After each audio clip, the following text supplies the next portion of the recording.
지금부터 2021년 7월 11일 신광교회 중고등부 예배를 시작하겠습니다. 다 함께 묵도하심으로 하나님 앞에 나아가겠습니다.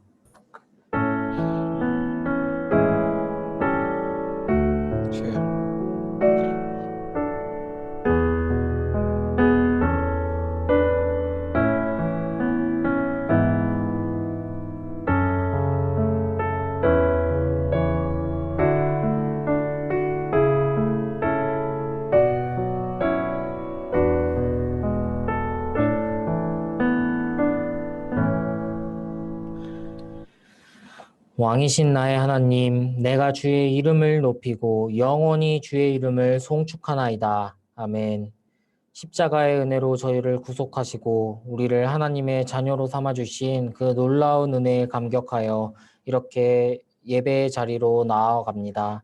하나님, 저희가 이렇게 예배의 자리로 나아올 때에 우리의 자격은 없고 우리가 하나님 앞에 도저히 설 수 없는 자들이지만 오직 하나님의 은혜로 오직 하나님의 그 십자가의 능력으로 이 자리에 설 수 있음을 감사합니다.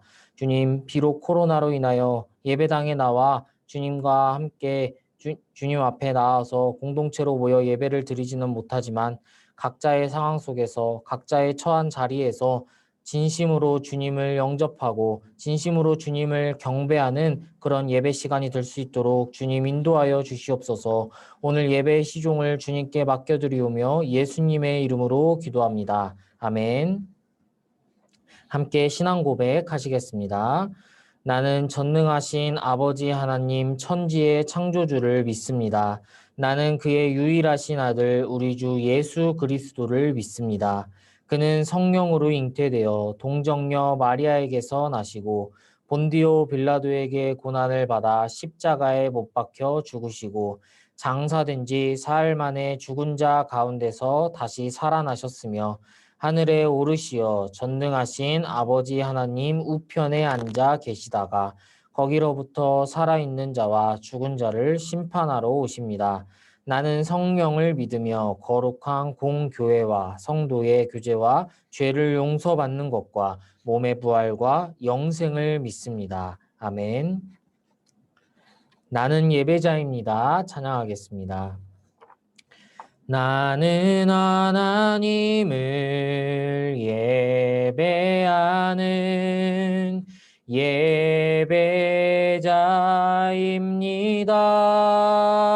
예배자입니다. 내가 서 있는 곳 어디서나 하나님을 예배합니다. 내 영혼 거룩한 은혜를 향하여 내 마음 완전한 하나님 향하여 이곳에서 바로 이 시간 하나님을 예배합니다. 아멘. 예배를 위해 신동현 선생님께서 기도해 주시겠습니다. 다 같이 기도드리시겠습니다. 하나님 아버지 감사합니다. 오늘 저희 신광교회가 창립 75주년입니다. 저희 교회를 세우시고 이렇게 인도하여 주심을 감사드립니다. 저희들 할아버지 할머니 부모님의 믿음이 저희 각자의 믿음이 될 수 있도록 하여 주셨고 저희들 하는 모든 것들이 주님 뜻에 합당하게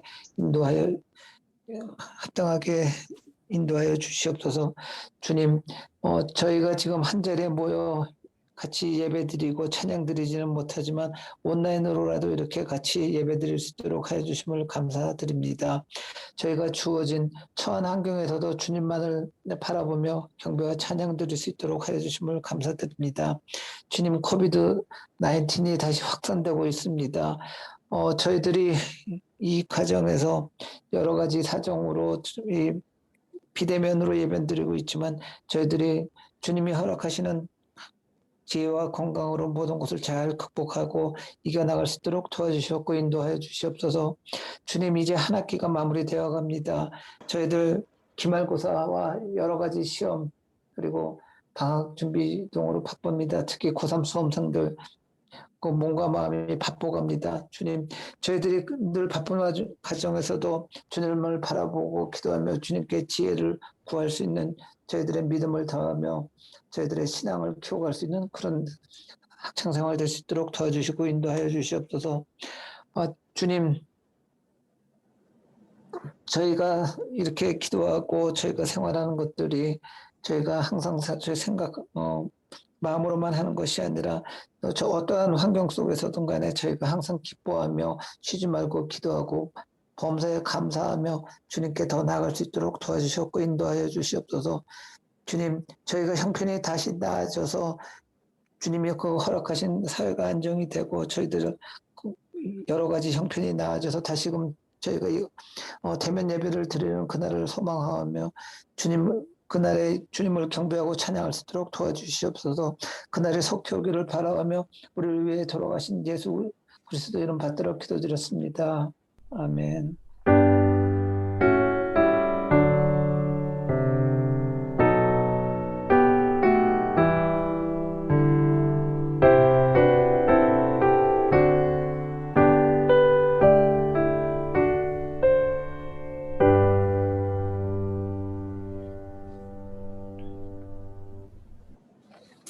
네, 함께 성경 봉독합니다. 오늘 하나님께서 우리에게 주신 말씀은 신약성경 고린도전서 1장 22절에서 25절 말씀입니다. 신약성경 고린도전서 1장 22절에서 25절 말씀 제가 봉독합니다.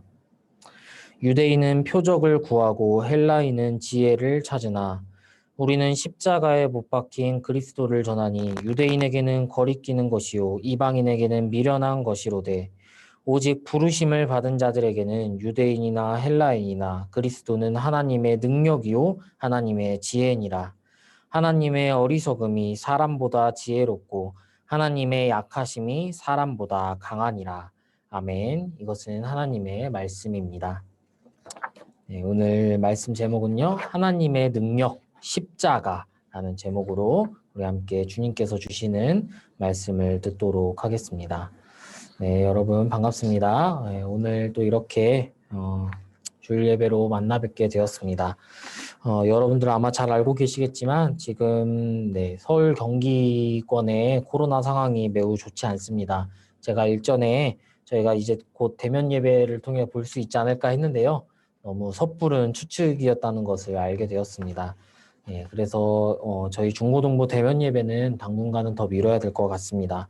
아울러 여러분들도 함께 기도해 주시기 바랍니다. 네, 우리 서울 경기권에서 코로나가 너무 심해지고 대한민국에서 정말 심각한 상황이 계속 이어지고 있는데 우리 그리스도인들이 이럴 때야말로 더욱더 기도에 힘쓰면서 이 위기를 극복해 나가야 되지 않을까 싶습니다. 여러분들 함께 기도해 주세요. 네, 오늘 이 말씀은요 고린도전서입니다. 여러분 고린도전서 잘 알고 계신가요? 고린도전서는요 딱 이름에서도 알 수 있듯이 사도 바울이 고린도 교회를 향해 쓴 편지입니다. 이 현대에 사는 사람들이 많은 착각을 하는 것이 있어요. 특히 성경을 읽을 때 가장 많이 하는 오해가 하나 있는데 그것은 무엇이냐? 제가 볼 때는 그 중에 하나가 초대교회에 대한 환상이 아닐까 싶습니다. 흔히 이런 말 여러분들 뭐 들어보신 적 있을지 모르겠어요. 뭐 초대교회로 돌아가자. 초대교회의 삶을 본받자. 뭐 우리가 초대교회의 그 열정을 회복해야 된다. 네, 물론 맞습니다. 초대교회는요, 지금의 교회와는 달리 뜨거운 신앙의 열정과 그래서 또 성령의 역사가 있는 시대였습니다. 그것이 이제 사도행전에 잘 나타나 있죠. 그렇지만 한편으로는 모든 초대교회가 그렇게 멋있고 좋고 열정적인 교회는 아니었다는 것입니다. 대표적인 것이 또 어디 나와 있냐면은 요한계시록이죠. 요한계시록에는요, 초대교회들 중에서 예수님께서 직접 그 초대교회들 중 몇몇 교회를 질책하시고 그리고 그들을 책망하시는 모습이 나옵니다. 또한 마찬가지로요, 바울이 살았던 당시에 이 초대교회들도요, 상당한 문제를 가지고 있던 교회가 많았습니다. 여러분들 어떻게 생각하실지 모르겠지만 이 사도 바울이 쓴 편지는요, 대부분 그 교회가 아주 잘하고 있기 때문에 쓴 편지는 거의 없습니다. 예, 정말 얼마 없어요. 뭐 빌립보서 정도, 예, 빌립보서나 로마서 정도밖에 없습니다. 사도 바울은요, 대부분 편지를 쓸 때 어떻게 썼느냐? 이 교회가 지금 아주 심각한 문제가 발생했는데 바울은 지금 다른 곳에서 선교 여행을 하고 있기 때문에 선교를 하고 있기 때문에 이 교회를 갈 수가 없어서 어쩔 수 없이 그 교회에 생겨난 문제나 분쟁을 해결하고자 편지를 썼다는 것이죠. 그것이 오늘 대표적인 고린도전서, 또 고린도후서, 또는 갈라디아서 이런 편지들이라고 할 수가 있습니다. 이 고린도 교회는요, 아주 많은 문제가 있던 교회였습니다. 이 고린도 교회 안에는 여러 파벌을 나눠서 싸우는가 하면은 또 여러 가지 음란의 문제도 있었고요. 우상 숭배의 문제로 다투기도 했고 또 기도를 어떻게 하느냐 가지고 싸우기도 했습니다. 그래서 바울은 이 고린도 교회의 여러 가지 문제들로 인하여 그들이 이제 더 이상 싸우지 않고 어떻게 그 해결 방안을 제시해야 하는지 오늘 이 고린도전서를 통해 알려주고 있습니다. 저는 이 고린도전서를 읽을 때마다 전 고린도전서를 개인적으로 되게 좋아하는데 왜 좋아하느냐? 2000년 전에 일어났었던 초대교회의 문제들이 사실 지금 2000년이 지난 지금도 똑같이 문제가 발생하고 있다는 거예요. 그래서 어떤 사람은 이렇게 말할 수도 있어요. 아니, 2000년 전에도 못 고쳤는데 지금이야말로 고쳐집니까?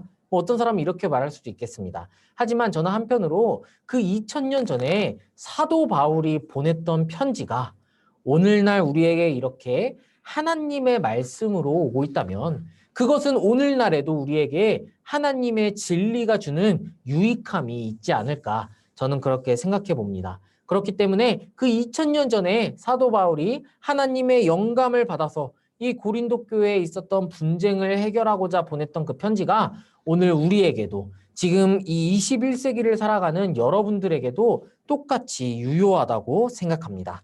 자, 그래서 바울은 이 문제가 많았던 고린도 교회를 향해 편지를 썼는데 바울은요, 여기에서 어떤 문제에 대한 구체적인 해결 방안을 제시하기보다는 이렇게 말합니다. 다른 것보다 진짜로 중요한 것이 있다. 이것을 기독교적인 말로 하면요, 이렇게 말할 수 있습니다. 진리가 있다. 그 진리가 무엇이냐? 네, 그것은 바로 십자가입니다. 오늘 바울은 이렇게 말하고 있습니다. 우리가 읽진 않았지만 18절 말씀에 1장 18절 말씀에 바울이 이렇게 말하고 있는데요. 십자가의 도가 멸망하는 자들에게는 미련한 것이요 구원을 받는 우리에게는 하나님의 능력이라. 아멘. 자, 여러분들 십자가 잘 알고 계신가요? 여러분들 십자가에 대해서 어떻게 생각하세요? 오늘 우리 기독교인들은 이 십자가가 중요하다는 것을 너무 잘 알고 있습니다. 특히 어렸을 때부터 십자가에 대한 교육을 많이 받죠. 그런데 바울이 살던 이 1세기 로마에서 이 십자가라는 것은요, 우리가 생각하는 것처럼 되게 그렇게 고결하고 순전한 그런 의미가 아니었습니다. 여러분 일단 이것을 명확하게 아셔야 되는 것은 십자가는 사형 도구라는 것이에요. 사람을 아주 잔인하게 죽이는 사형 도구. 그것이 바로 십자가입니다. 십자가에 매달린 사람은요, 한 번에 죽지 않습니다.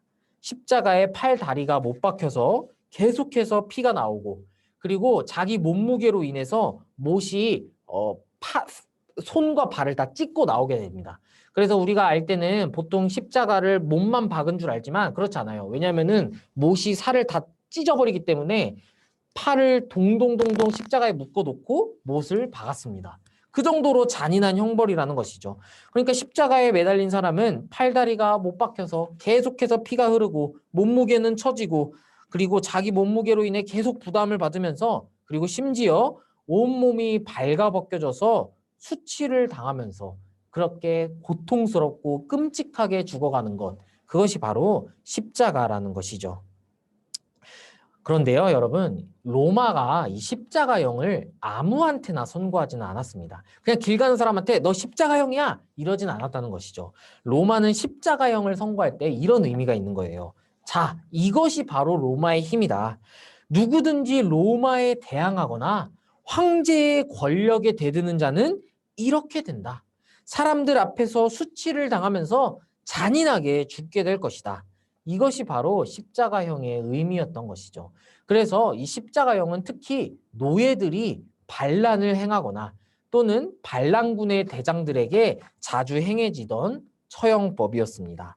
그러니까 이 십자가형을 당하면요, 그 주변에 있던 사람들은 이렇게 생각했습니다. 야, 로마에 절대 대항하면 안 되겠다. 저 미련한 자는 힘도 없으면서 능력도 없으면서 로마에 대항했다가 저런 비참한 꼴을 맞았구나 하면서 비웃는 것이 그 당시 사회에서 십자가에 대한 인식이었다는 것이죠. 18절에 나오는 것처럼요. 이 십자가는 멸망하는 자에게는 미련한 것이라고 말합니다. 그러니까 십자가는 사실 사람들이 볼 때는 미련한 거예요. 아니 십자가를 믿는다고? 그 잔인한 사형도구를 믿는다고? 아니 그런 미련한 짓을 왜 해? 라고 생각하던 것이 그 당시 사회의 인식이었다는 것입니다.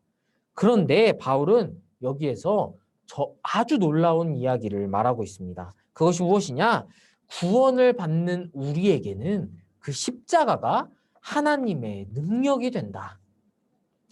이것은 모든 세상의 원리와 가치관과 논리 체계를 뒤집는 역전이라고 할 수가 있습니다.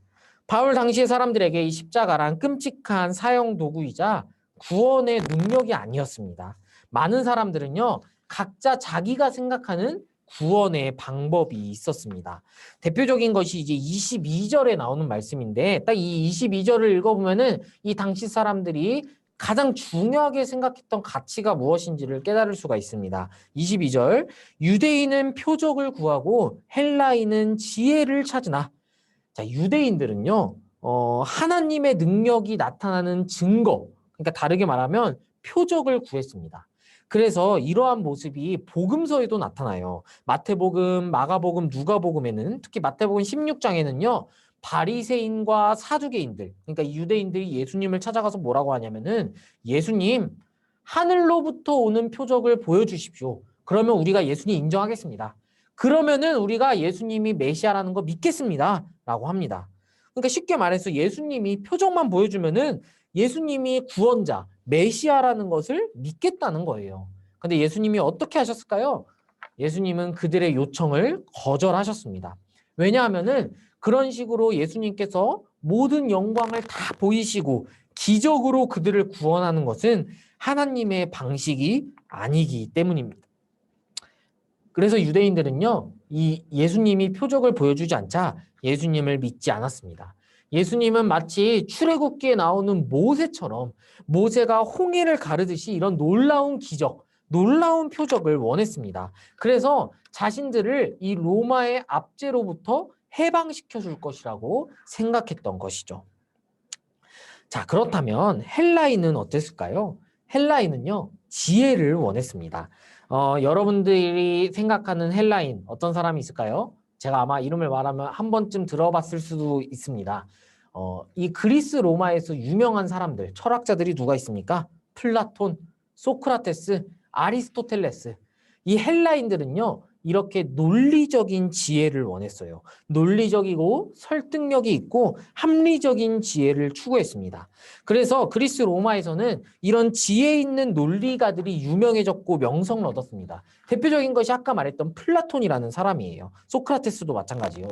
그리고 이들은 모두 지혜가 있는 사람들이었습니다. 그래서 헬라인들은 이런 지혜가 있어야만 삶이 아주 영화로워지고 구원을 받을 수 있다라고 생각했던 것이죠. 그러니까 이런 사람들이 볼 때 예수님은 어땠을까요? 자, 유대인이 먼저 예수님을 보면요. 예수님은 표적도 못 보여주고 십자가에서 힘없게 죽어간 아주 바보 같은 사람이라고 할 수가 있겠죠. 헬라인이 보면 어떻습니까? 헬라인이 봐도 예수님은 뭔가 이렇게 논리적이고 막 철학적인 진리를 전하는 사람이 아니라 그저 가난한 사람, 병자들, 그리고 약한 자들과 함께 하시다가 십자가에 죽으신 사람입니다. 그런데 오늘 바울은 이렇게 말하고 있는 거예요. 우리는 십자가에 못 박힌 그리스도를 전한다. 23절입니다. 근데 이 십자가에 못 박힌 그리스도가 뭐냐? 유대인에게는 거리끼는 것이요. 유대인들의 이 십자가가 아주 거리끼는 것입니다. 그리고 이방인들에게, 헬라인들에게는 미련한 거예요. 아이고, 저 바보 같은 놈, 저런 사형도구에 당한 놈, 로마에 대항하다가 잡혀 죽은 놈을 뭐하러 믿느냐 하면서 미련한 것인데 24절, 오직 부르심을 받은 자들에게는 유대인이나 헬라인이나 그리스도는 하나님의 능력이요 하나님의 지혜니라. 우리는 여기에서 아주 놀라운 비밀을 발견하게 됩니다. 그것이 무엇이냐? 부르심을 받은 자들, 다시 말해 하나님의 자녀가 된 자들, 다시 말해서 교회인 자들에게는 십자가가 하나님의 능력이자 하나님의 지혜로 나타난다는 것입니다. 유대인들이 볼 때는 저 모세의 기적에 비하면 전혀 능력 같아 보이지 않고 아주 거리끼는 것처럼 보여도, 그리고 헬라인이 볼 때에는 아주 미련해 보이고 지혜가 없는 것처럼 보여도 오직 부르심을 받은 자들에게는 그것이 하나님의 능력이요 하나님의 지혜가 된다는 사실입니다. 여러분, 이 십자가의 힘은요, 세상의 가치관을 파괴하고 뒤집어 엎는 힘입니다.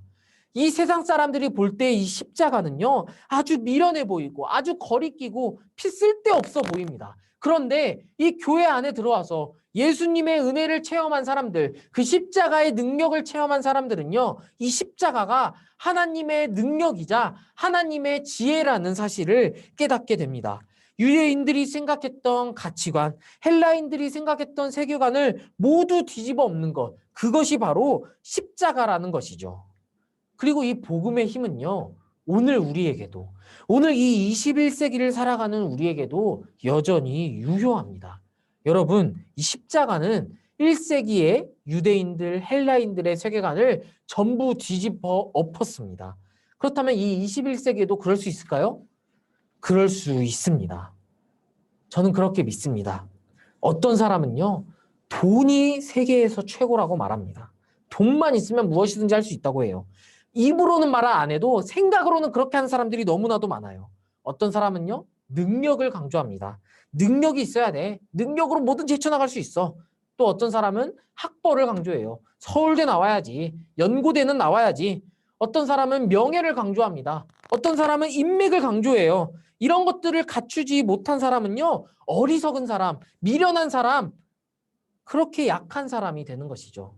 그런데 여러분, 그것들을 가져야만 강한 사람, 지혜로운 사람이 되는 것이 아닙니다. 걱정하지 마십시오. 오늘 사도 바울이 이렇게 말합니다. 25절 말씀입니다. 하나님의 어리석음이 사람보다 지혜롭고 하나님의 약하심이 사람보다 강합니다. 이것이 오늘 사도 바울이 우리에게 말씀하는, 그리고 하나님께서 우리에게 말씀해 주시는 십자가의 진리입니다. 아무리 사람의 지혜가 뛰어나도요, 하나님의 어리석음, 그러니까 아무리 하나님이 바보 같아도 사람의 지혜보단 뛰어나다는 거예요. 또한 아무리 하나님이 약해지시고 약해지셔도 그 제 아무리 강한 사람보다 강하다는 것입니다. 오늘 바울은 이 십자가가 바로 그것이라고 말하고 있습니다. 십자가는요, 하나님의 어리석음이자 하나님의 약하심이에요. 십자가는 하나님이 아주 어리석은 방법으로 택하신 거예요.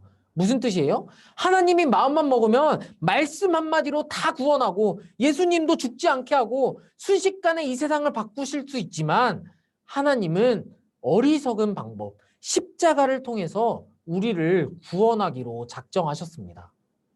왜냐?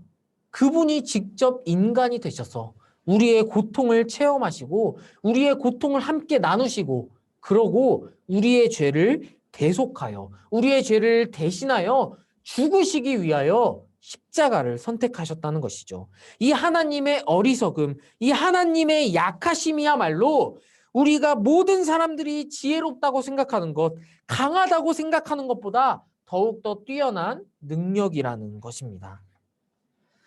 말씀을 마치겠습니다. 사랑하는 신광교회 중고등부 여러분, 저는 여러분들이 십자가의 능력을 의지하는 사람이 되기를 바랍니다. 여러분, 세상의 가치관과 유혹과 속임수에 속지 않고 오직 십자가만을 붙드십시오. 여러분들은 할 수 있습니다. 십자가가 있다면 여러분들은 어떤 고난과 역경이든 헤쳐나갈 수 있습니다. 십자가의 능력을 소망하는 여러분이 되시기 바랍시오. 여러분이 되십시오. 그렇게 되면요, 내가 능력이 부족해도, 내가 뭔가 돈이 없어도, 내가 학벌이 부족하고, 내가 명예가 없어도, 내가 인맥이 부족해도 괜찮습니다. 왜냐하면은 그것들보다 강한 십자가의 능력이 여러분들을 붙들고 있기 때문입니다.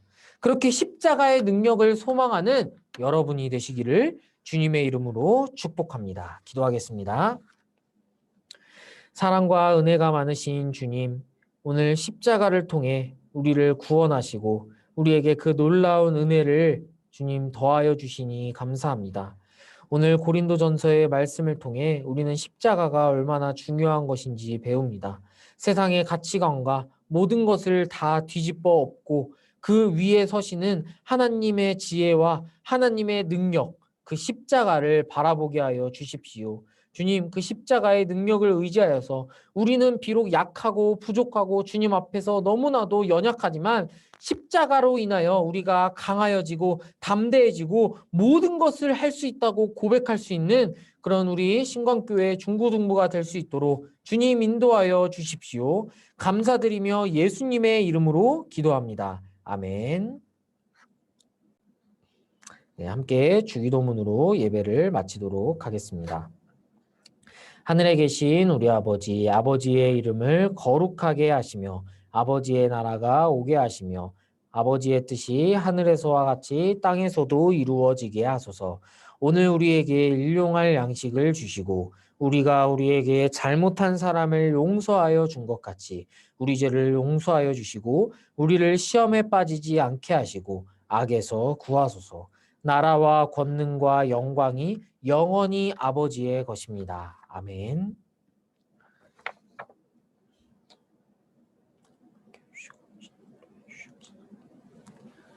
네, 이렇게 예배 마치도록 하겠습니다. 네, 아까도 말씀드렸지만, 저희 중고등부 여름성경학교를 원래 8월 첫째 주부터 대면으로 할까 했는데요. 네, 일단 추이를 지켜봐야 될 것 같습니다. 그리고 아마 제가 생각할 때는 대면이 조금 어렵지 않을까 생각합니다. 그래서 최대한 비대면으로 우리가 함께 또 어떻게 여름 이 성경학교를 잘 또 알차게 보낼 수 있을지 제가 또 열심히 고민해 보도록 하겠습니다. 네, 예배를 이렇게